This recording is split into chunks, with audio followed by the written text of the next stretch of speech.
Hello, and welcome back to part 2 of the Lana Del Rey Effect, one of our most highly requested episodes. And she has such a long career. There's just so much to go into. I know. If you guys missed the first part of this, we go into like her first couple albums, her start, before she even became Lana Del Rey, she was known as Sparkle Jump Rope Queen at one point. And we talk about how she's really just been like this underdog in the industry, despite having like numbers in the fandom to back it up compared to what other artists are doing. And the thesis of the Lana Del Rey effect is that one of my favorite things to say is the opposite of trendy is timeless. Mm-hmm. And as someone who reports on trends, it's an oxymoron, but my ultimate advice at the end of the day is pay attention to trends so that you can do the opposite and give people something that they're missing. Yeah. And it's something Lana Del Rey does really, really well. Yeah. Again, I think I don't remember if I brought this quote up on this podcast. I think I have, like, don't go fishing in red water. Oh, like the blue ocean strategy? Yeah, where it's like if the water is red, it's because people are fishing there. But if it's blue, like that's your opportunity. And I think that like sums up Lana's, especially her early career, really well. Yeah. Of like rising to stardom by not doing things that would have made her popular. Yes, totally. And so we talk about all of that in part 1, which you guys can watch. And as always, if you guys subscribe to the YouTube channel and turn on our notifications, please, you will get notified of our new episodes. We're on a road to 50K. Yes. We're at 39. And we want to get there so badly. So bad. That would be... So badly. Yes. So help us. Yes, and go follow our Discord. It'll be linked down below in the show notes so that you can continue the conversation there. Let us know in the comments what other effect videos you want. I've seen like Melanie Martinez is one, and we could even do one on Frank Ocean because we brought him up in the last episode. I really want to do Tyla. Oh, Tyla. The two I want to do is Tyla and Quinta Brunson. Oh my God. I think those would be really good ones. Fun fact about Tyla, I was randomly at this thing in France for like a TikTok party, and they brought out this new artist named Tyla, and I didn't know anything about her, but she put on a great performance, and it was in June, and she even said, I'm going to play you guys my upcoming single that comes out next month, and it was Water, and Water was released in July of last year, so a month after. And that changed it all. And it changed everything. So we are going to dive right on back into Lana Del Rey. We finished off last episode comparing and contrasting what could have been a detrimental moment in her career, which was her SNL performance that was highly criticized. I think like unfairly, I think a lot of people have had rough first live performances. It happened early in her career. I mean, she went on SNL before she even had an album. That's what, like, that's why I was shocked. One, I was just shocked in the sense of, I mean, like, good on her team for booking it. Like, that is impressive. And I don't blame her for wanting to do it because assuming it would be a big promotional tool. But it is scary of like, you've never even released an album before, and now you're going to perform said songs on Saturday Night Live. Like, I would not be able to take that emotionally. Yeah. So stressful. And it really contrasts with her Coachella performance, which happened about 2 years after her SNL performance. And what we talked about in the last episode was one Billboard journalist was at the 2014 Coachella performance, and they wrote that it was a star-making performance and that Lana Del Rey inched further from memories of her unsure footing as an artist, i.e. SNL debacle, and closer towards undeniable pop stardom, which is exactly what ended up happening. Same year that Lana Del Rey performs at Coachella, she continues this kind of magic charm that she has with these movie soundtracks. She has one of the most famous movie soundtracks with Young and Beautiful for The Great Gatsby. I love that song. It's, I think, maybe my favorite Lana song. Mine too. It's actually probably one of my favorite Lana songs as well. And then she would go on to create a cover of the song Once Upon a Dream for the Disney Maleficent movie starring Angelina Jolie. I think part of her kind of charm with creating these movie soundtracks is that Lana Del Rey is so like the opposite of modern. She kind of exists in this timeless vessel, and so many movies can't be. It's kind of like when people joke that thank God no one in Dune had veneers or else it would have broke the fourth wall. Yeah. Like I think Lana is that kind of pop voice where she doesn't break the fourth wall. It doesn't feel too modern or what's popular at the time. And I think that specifically that type of sound does really well for writing stuff for movies, because I equate someone with a similar sound, Billie Eilish, who has won 2 Oscars for both of her movies. Like something about this one like very melodramatic sound that you're describing, like whispery. Yes. I think it just suits in. It can fit into any movie well. There's always going to be some sort of low point in the tension where a character has to go through some reflective point, and it's very easy for that type of sound to like integrate itself. But also, I agree what you said. Like it's not poppy. Like I don't know. Like like Taylor Swift wouldn't work in the Great Gatsby movie for me. Not that she's not a good artist. It's just not right. But Lana does. Like Lana can fit the pacing of the song to like fit the time, I think. And Billie's really good at that too. Like, you know, like I wouldn't say What Was I Made For is similar to like Happier Than Ever, but it's very well made for that movie. And it's also a cool skill set to think about as an artist too. Like having to write a song from the perspective that's not you, I think is super interesting. Like I'm not the one who's supposed to be like having this moment. It's this character, and I have to put myself in the mindset of a character and write from their perspective. Yeah, that's such a good point. And even like there was one review I was reading of one of her first albums, Born to Die, in which the way they described it was cinematic pop. And that would be before she ever wrote cinematic pop's a great way. It's a good like term. I'm gonna coin that. I know, right? I love that. Yes. And so I would love also if Lana Del Rey ever did a James Bond soundtrack. Oh, she would be so good at it. Which I thought I could be starting a rumor on the podcast that's untrue. I thought I read that they got Aaron Taylor Johnson for the next Bond movie, who he's like this like young, attractive actor that's like married to a woman who's like, I remember seeing something, but I don't think it was Bond. I think it's a different franchise. Else. Okay. But Adele would be so good at writing a song for a Bond movie, because like Adele is like another one who I kind of put in this box, kind of, where she's not pop, but like she would play on pop radio, but it works. She's timeless. Yes. Yeah. So that was the year where she had the Coachella performance, and then she's on another soundtrack, and then she comes out with her album Ultraviolence, which debuted at #1 in the US and sells 880,000 physical copies its first week. Again, unheard of at this time. And also, I believe this is her first album to ever hit #1. It is. Yeah. Which is crazy. In the US, huge. Yeah. The biggest market of like getting it in the #1 in the US is huge. And then again, something we talked about last episode, she puts out albums.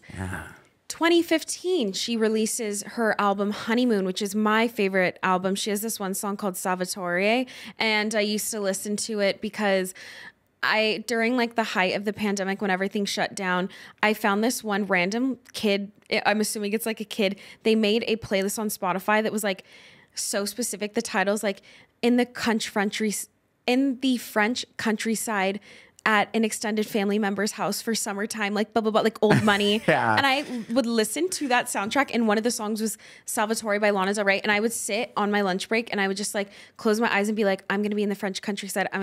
And then 2 years later, I was invited to go to France and spend a month there. So it was like, I credit Lana Del Rey with that.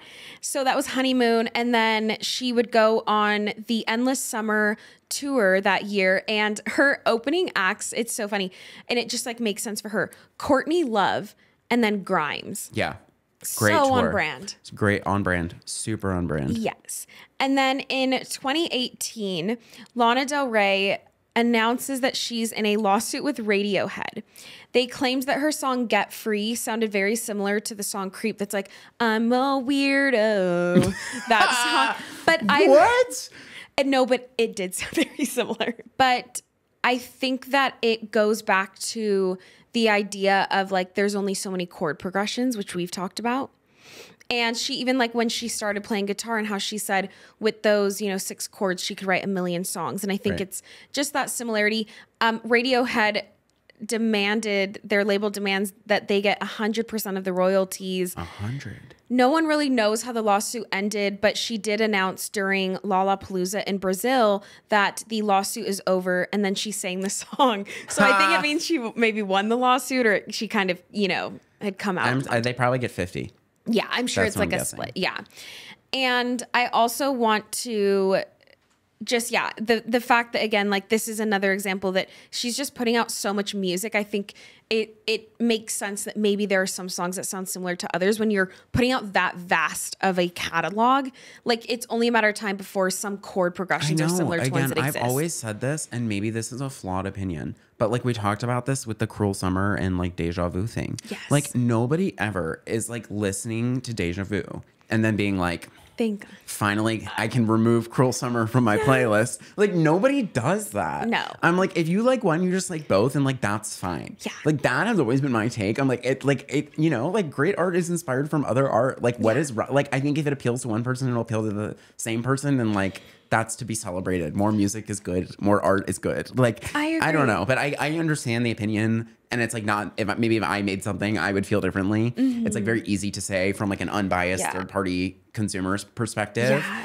But music's different. Yeah, I guess. And it does make me think of, you know, I do think that there's just this gray area. And with, like, when Ed Sheeran, I believe, was sued, which we've talked about too, where I believe he was being sued by Marvin Gaye for one of his songs, and he brought his ukulele to court and was like, here's the chord progression for my song. Here's the chord progression for Marvin Gaye's song. Yes, very similar. Also, here's the same chord progression for a song 5 years before Marvin Gaye's song. Does that mean they can sue you? Here's a song 10 years before. Does that mean they? So like, it is, there's only, you know, only so many strings on a guitar. She then in 2019 comes out with her album Norman fucking Rockwell, and it is thought to be one of the most highly praised albums of hers to date by critics. And it's the first time she works with producer Jack Antonoff. I do love this album. Me too. I think she was robbed of like best album of the year at the Grammys. And I also just love it because throughout all of the songs, she just keeps mentioning Long Beach. I know. I have two things I want to talk about this album. Okay, let's hear it. One, what is your favorite song off this album? Just out of curiosity. I just like Doing Time because it's the LBC, and I'm like, LBC. So yeah. But I do like all of her songs on that. But what about you? Mine, my favorite song is Fuck It, I Love You. Really? I love that song. And fun fact, when a boy showed it to me on a date, I did not go on a second date with him. Okay. But that was meant for that. Great song. It was meant for me to be introduced to that song. Yeah. I also like the title track, Norman fucking Rockwell. Yeah. And it really... I do think it kind of started this like musical love affair between like her and Jack Antonoff working together. He would go on to work with Taylor Swift. And I think you see now Lana Del Rey's influence in Taylor Swift's music and kind of that like, you know, anti-pop with her Folklore and Evermore. Yeah. That I mean, again, also influenced by like the Haim sisters and stuff. But I think maybe the common thread here is just that Jack Antonoff is producing everyone's albums. Yes. And so they start to, unfortunately, kind of sound similar. No, this segues perfectly into the second point I was about to make is Jack Antonoff, dream podcast guest. I would be so fascinated to talk with him. Nobody has like, there are very few people on earth, like in the planet, that I've worked with that many artists across that many. Only him and Mark Ronson, who made the Barbie soundtrack. Yeah. The two of them, literally, like they have this like kingmaker quality that I'm so fascinated to hear of. Like, what do you like? What are you looking for when you listen to somebody and stuff? Like, I would be so fascinated to pick that brain, which was my tangent. But then the thing I was going to talk about with you're saying like Lana and Taylor and Jack Antonoff. I think this is also kind of like a prediction for Taylor's next album. I think that she is really going to try really hard to make an album that's very like Lana Del Rey-esque. I think that the one eternal criticism of Taylor Swift in music, like in the music world, is I think that people view her as commercial and not an artist. Like she doesn't have the authority of being like a like John Batiste beautiful creator. Kind of art. Yeah. Yes. It's kind of the same way people view Drake and rap. Right. You know, like no one will ever, like no like famous rapper ever says Drake is like the greatest rapper of all time. Right. But he is by far the most successful. And it's because a lot of his music is very commercial. It's very poppy. Like you could literally hear Drake at a mall. Taylor Swift the same way. You probably won't hear Lana Del Rey. So I think that is like the one thing that Taylor wants. Like she wants to be able to put out an album where people really view it as like, this is like a artistic piece. Like it doesn't need to be commercially successful. It doesn't need to be her biggest. I think she's going to try really, really hard to like write something beautiful. That's why, and I think that's why it's called like Dead Poets or I don't remember the name it's of the it. Tortured Poets Tortured Department. Poets Department. Like I think she's really going for It'll be a bit more folky. It'll be more slower paced. It's not going to be as poppy as she normally is. Yeah. And I think it's going to be her trying to stake this like claim of being a serious artist. Does that make sense? I think you're spot on, because I think you're right. Like, even though Taylor Swift does have this really amazing artistry, and you're similar with like Drake, they're almost too popular for their own good. Yes. Yeah, that it does kind of shoot. Yeah. In terms of like, they're so commercially successful that there is probably this feeling in the industry of like, well, you're not like a John Batiste type like artist. A real artist is not making stuff for the masses. They're making art from and them. by no fault of their own. Yes. It's just the That view. is what I think is going to happen. Do you think that's why she walked with Lana on the red carpet, to be like testing the waters of like getting all the indie girls like me to be into her? I think she wants to show that like, oh, I am very respected by this person who's very respected as an artist. Yeah. Therefore, you should respect me as an artist as well. Even like the album cover that she teased is a black and white photo without her head. Again, anonymous. Tumblr was known for this anonymous vibe, black and white photos. It literally looks like something on a Tumblr feed. Exactly what it is. I think if Taylor Swift wants to go that full like artist route versus like being seen as a commercial route, and she still to this day, like I'm pretty sure uses her Tumblr and stuff. Taylor Swift should release her album exclusively on Tumblr. Oh, that'd be so good. That would be, and then like fans would start to find it, and then she could eventually put it on streaming. But it's like a little Easter egg. That would be seen as like, this is not a commercial album. You know what I would love if she did it on Tumblr and she did it in like a one song a week. Like, I miss when people did these like prolonged rollouts that like created, and I feel like this kind of somehow really worked for her in Eras, where she was like able to release so constantly, and that strategy has been really working for her. I think if she did it like a leak, like she leaks stuff on Tumblr once a month or once a week or whatever, up until it would work so well. So good. Now, another thing about Lana that I think marks a time where she did kind of go commercial, and it like kind of came back to bite her.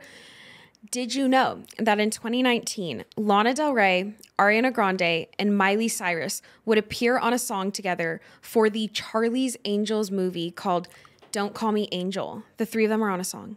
And it's bad? So you haven't heard of it? No. See, that proves the point. That makes me so sad. It's just like, okay, so here's what the song is. First of all, that movie didn't really perform well in general. It felt like a money grab. It felt like, again, nostalgia kind bait. of what nostalgia bait. It felt like what like Marvel is, where it's just kind of like a gimmicky money maker. And they get Lana, Ariana, and Miley on this song called Don't Call Me Angel.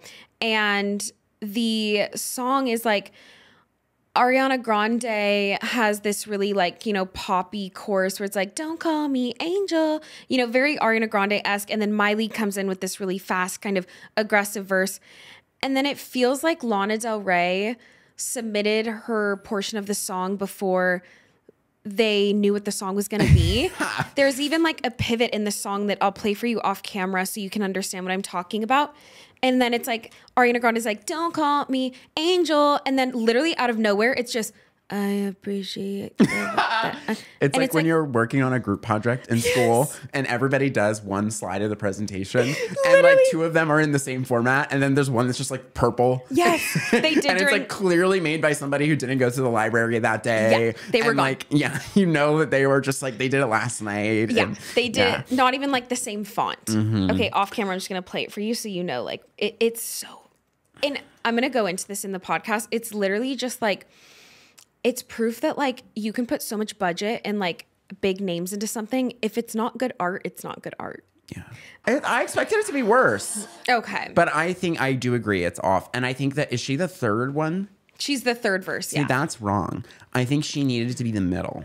Yeah. I think you can have like a really poppy rising action, then like a slow, and then like a big payoff, and then like Miley comes and ends it.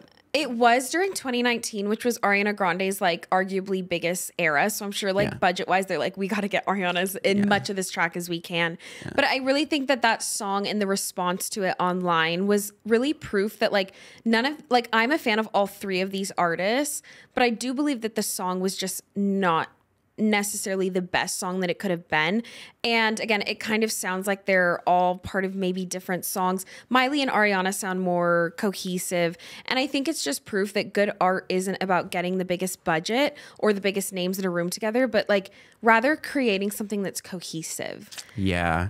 And that's hard to do with 3 people. But I will say I miss pop trios sometimes. Yeah. Like I think I miss collab culture. We don't get features on songs like barely ever anymore. Right. Or when it is, sometimes it maybe feels a little misplaced. I know, but I want, like, let me tell you, this is my pitch. Okay. Pop trio. Ready? All in one song. We're going just full pop banger. It's Charli XCX. Oh my God. Troye Sivan and Addison Rae. Just a pop song. Just a fun pop club song. Yeah, because you heard they need it. Because you heard the Addison Rae verse on the Von Dutch song, right? Where she's just like, just screaming. But I'm gonna be honest, I didn't like Von Dutch. I liked the remix better than the actual Von Dutch song that originally came out. I only heard the Von Dutch one then. I don't think I've heard the remix. There's like a remix where Addison Rae's on it and she's like, it's so good. She's like, I'm just living that life. Dun, dun, dun. It's so, I'll show it to you after this. And Addison Rae has this one verse where she just like screams like for like 8 counts. Really? Like kind of like what Olivia Rodrigo did? Yeah. But it's like hyper pop. Like you can tell they auto-tuned and then it's really good. But anyway, so I think that the Don't Call Me Angel song was an example of Lana Del Rey teetering this line of wanting to tap dance with commercial and kind of these music plays that these big artists have to make to really maintain this like household name. And yet even in the song, she didn't really compromise her artistry, but then it's like her verse didn't really make sense either as a result. And so, I think it also was more so just a symptom of that movie in general, just being this money grab that wasn't cohesive in any way. Yeah. I mean, I never even heard of it until I didn't know there was a Charlie's Angels reboot until now. Like Kristen Stewart from Twilight was in it. So, I mean, the fact that you hadn't even heard of it, it just shows it wasn't really a bit. And I mean, they had all these big names. It just wasn't. Yeah. R.I.P. Now, I want to talk about, of course, she's had other albums and stuff, but I want to finish off here with her most recent album. Did you know that there's a tunnel under Ocean Boulevard? It came out in 2022. I'm sorry. Can you please put the acronym on screen? Oh my! I literally was sitting there last night. When I read this in the notes, I had to decipher it. That's a hieroglyph. Dictatutube. It's literally a hieroglyph, and like the all caps, and then like spell check just being all red. Like, are you sure? Literally, it's so funny. So the title is an homage to Long Beach. I would love to know exactly what Lana's relationship is with Long Beach as someone who, like, again, there. Yeah, but I want to sit down with her for 30 minutes and be like, what neighborhoods did you live in? Like, what bars did you go to? What's your favorite coffee shop? I just want to know. Like, I mean, I have an idea knowing her where she probably spent her time, but she just has this love for Long Beach that comes out not only in Norman fucking Rockwell multiple times, but now she dedicates her next album to literally the title is an homage to Long Beach. And the title, so Tunnel Under Ocean Boulevard, it was once an actual tunnel that existed in downtown Long Beach. For those of you who don't know, that like downtown Long Beach basically sits on the ocean. So it's like if downtown LA had a ocean like along it. Like you can see the water from a skyscraper. Exactly. Yeah. And so in the 20s when Long Beach was developing, the like luxury hotels built this really gorgeous, with all these mosaic tiles, tunnel under the sidewalks and streets so that people could leave their apartments or hotels and without having to cross the street and making it really walkable, you just go in the tunnel and you walk and then you come out on the other side and you're at the ocean. Yeah. And so it was this like really great thing that Long Beach was known for, which is kind of, you know, being walkable and whatnot. And then a couple decades ago, they closed the tunnel.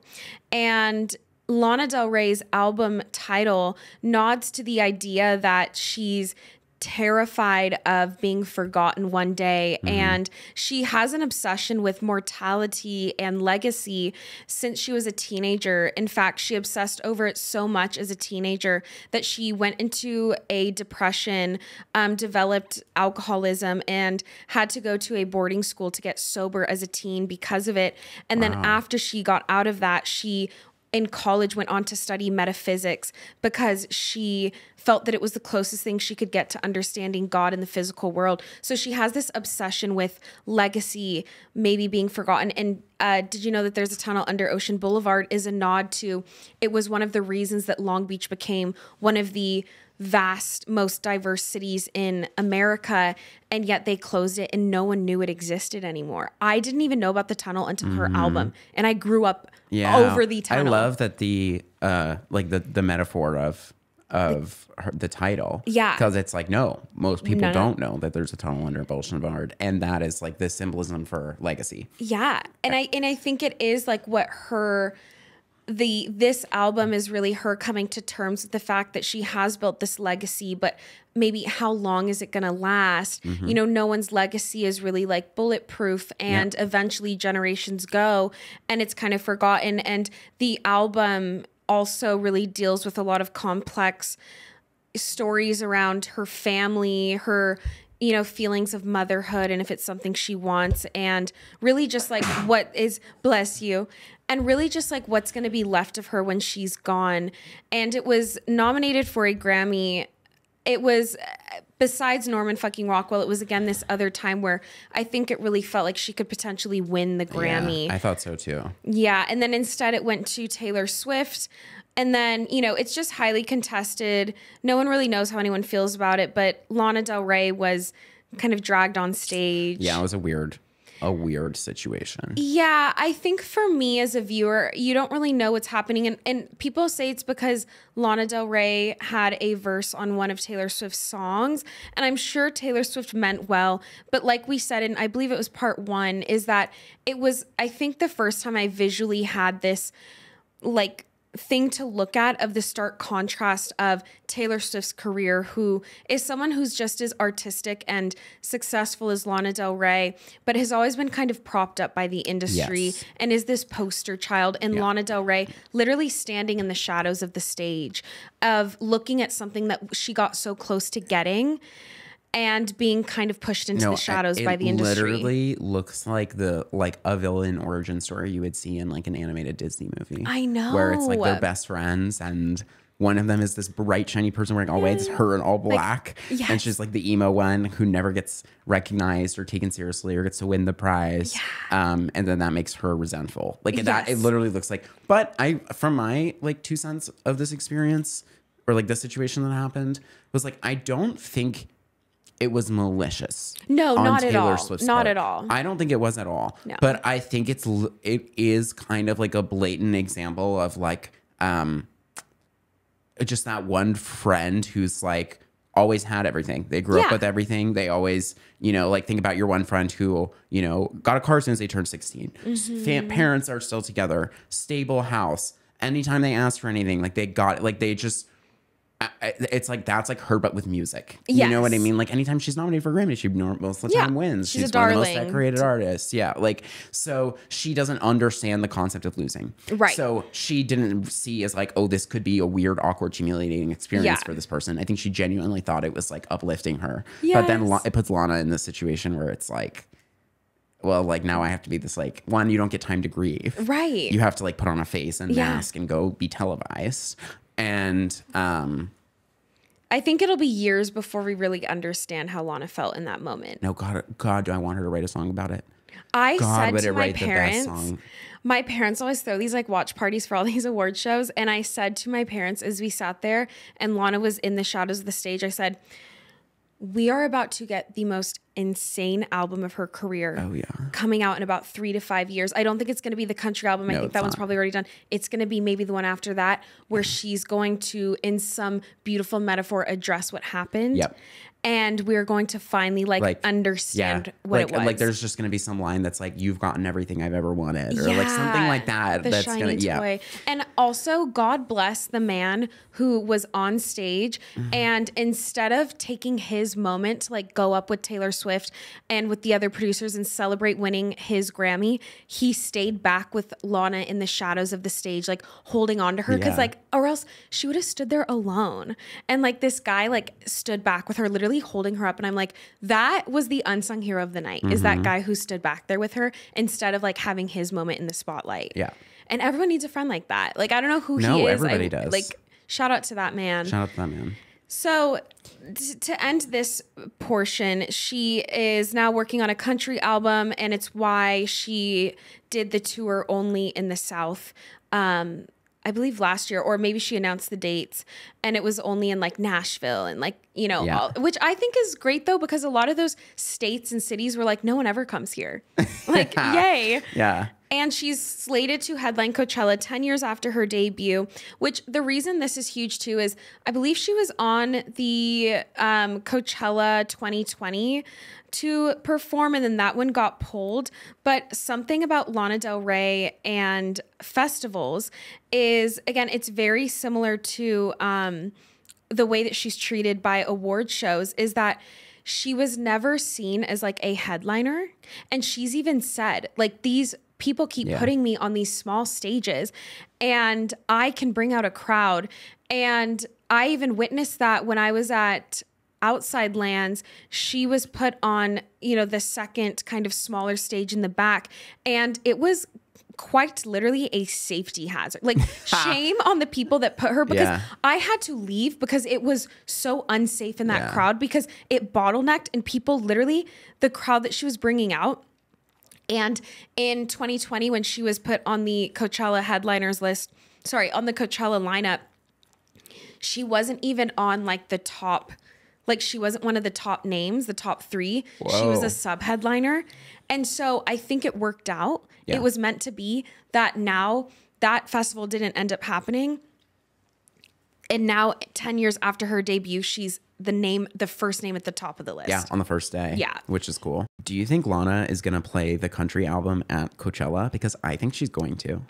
I think she could. A lot of artists use Coachella as a way to promote their new music, and they drop an album like the week before. Yep. I don't think she's going to drop it. I think she's just going to like play one of the songs that are on it live. Yeah. And she'll like say like, oh, this is like from the upcoming project, because Lana doesn't really do press like that. No. So like she has to promote somehow. And, yeah. But the one thing she will always do is she does perform. She'll go to festivals. Yes, she'll do concerts. She just doesn't do press, like interviews and stuff. Yeah. So I'm like, okay, she has to promote this album. If she's not doing any press, the only thing left to tease it is Coachella. So I really think she's gonna play a bunch of new country songs, which is so exciting. I love getting to hear something live for the first time. I know, because it's like, ooh, I remember when I went to Coachella one of the years, it was the first time Harry Styles performed as it was. And it was like, the audience was that's like magic. History in the making. Yeah, that's literally magic. I would love for her to perform new music. Maybe she'll bring out Ariana Grande and Miley for Don't Call Me Antonoff. Who do you think Lana is going to bring out as guests at Coachella? I think she could bring out Jon Batiste, because he's also performing that weekend. Yeah. But in terms of like a really like, I almost don't think she will, because I think she doesn't really do what everyone else does. I almost think she won't bring someone out. I could see her having no performances, but I can also see her intentionally doing like a legacy country artist. Like a Dolly Parton. Mm-hmm. Like a Dolly Parton. Or honestly, I don't know if she can. I would love a Casey Musgraves. Oh, that would be good. That would be such a fun collaboration. Yeah. But dream. Never gonna happen. The Weeknd. Something about Lana Del Rey and The Weeknd. There's like weird creative minds where when they get together, it just works. It does. And Lana Del Rey and The Weeknd works. Like every song they've ever made together is so good. Oh my god, if Lana brought out The Weeknd, I would cry. Oh my god! And The Weeknd loves a Coachella performance. That man, you can't get him away from Coachella, and I love it. We'll take him. Please come. He's so good. We need it. Yeah. The lineup needs your help. It needs your help. No, I'm very excited to see Lana at Coachella. It's so like, I think like synastry that it ends up happening 10 years after that, like she is now the headliner. Yeah. And it's beautiful. Yeah. And like that first performance at Coachella that she did was really the industry looking to see if she was just a 15 minutes of fame type of person. Mm-hmm. And this is proof that she's not. So I'm really excited to see her. I hope that you guys enjoyed this episode. We did not do justice to her entire catalog and career. This is just what we could fit into the time that we had. And please, please add down below things that we missed, anything that you think that we like could have dove into, but like maybe you have a great insight. Let us know in the comments. And Lana, if you're chronically online and you see this, like, we love you. Yeah, that's crazy. There's so much room on this couch for another person. I know. That's Jack Antonoff and Lana. Period. We'll take one. Beggars can't be choosers. I'm willing to settle for one of them too. And emails have been sent. Please send them. You guys have to send us because your emails aren't in your bio. But yes, emails will be sent to us. Amazing. All right. Like, comment, subscribe, and we'll see you guys next week. Bye.